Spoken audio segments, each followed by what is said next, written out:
It has been such a privilege to hear all of our wonderful youthful faces and voices throughout the service this afternoon. And so I want to say a huge shkoyach to all of those who have been involved. This morning we read from Deuteronomy chapter 30, so close to the end of the final book of Torah, and we'll read those final words soon when we celebrate Simchat Torah. And this entire final chunk of Torah is really about Moshe having a chafifah with the children of Israel. For those of you who know Hebrew or went to a youth movement, you may have had a chafifah with the incoming leadership or someone taking over your role in the movement.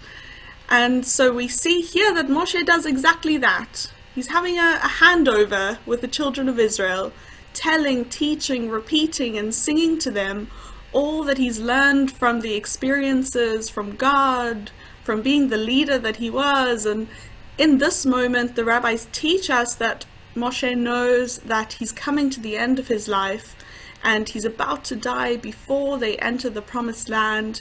And God instructs Moses to use his last moments in life to prepare Bnei Israel for a life without him, a life of the unknown.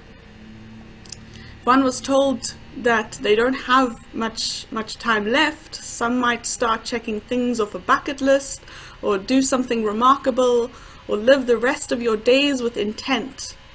And so this is what Moshe did.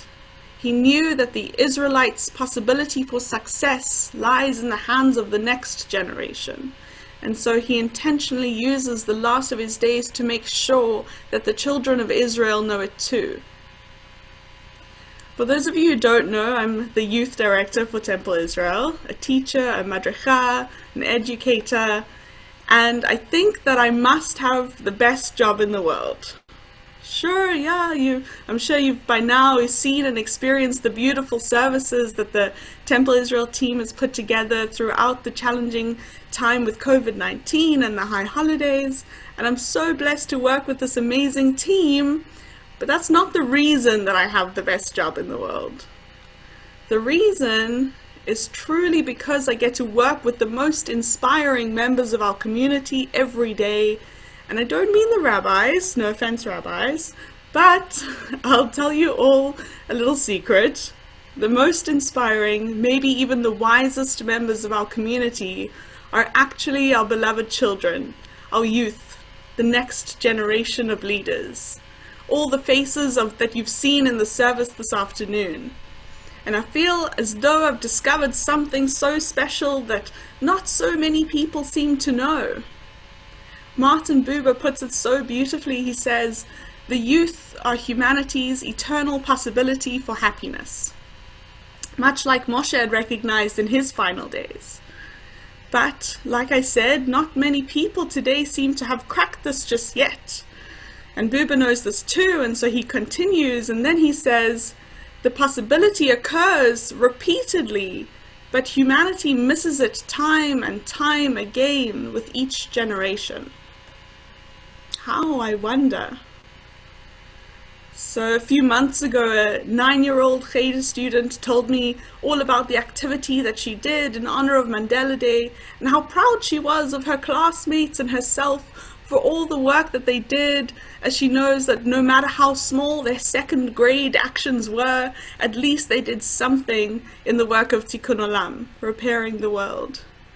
A few weeks ago, a group of Temple Israel youth got together to brainstorm what they can do with the resources that they have to help those in need, specifically those who have been affected most severely with COVID-19 or by the COVID-19 pandemic.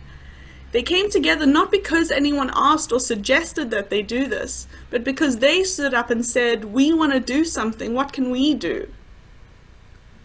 And a few days ago, a Netzar Chanich explained to me that they're involved in the youth movement because they had never felt so a part of something before in their life, and that the space that we create allows them to feel completely loved and accepted.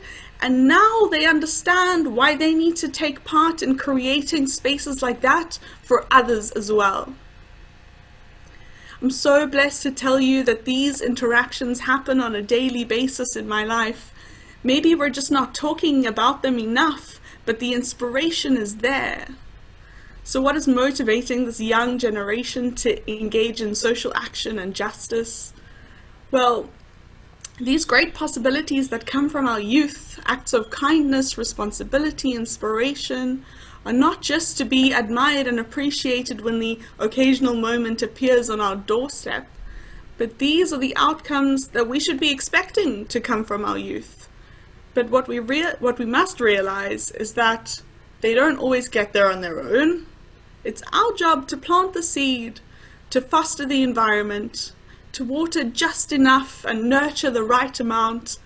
And no, we don't stop once the flower has blossomed, but we make sure that they're protected from the elements until the fruits appear, only so that the seeds of those fruits can be replanted and the process continued with the next generation. It's our job to create the right circumstances so that change can happen, as it's only too clear to me that the youth are capable of it. No, in fact, they're not just capable of it, but they actually thirst for these opportunities to astound us by mending the world that we live in. As we're using this time now over Yom Kippur and the high holidays to do teshuvah, to returning to ourselves, returning to the best versions of ourselves, I encourage us to return to our youth in love, in inspiration and awe and respect for all that they do unnoticed and all the possibility of things that they could do with our support and encouragement. So I wish to bless us all that we may seize this opportunity for happiness that our youth can offer humanity. And I hope that we can follow their guidance of the wise young people in our community in knowing that it is on us as we move now into the Aleinu.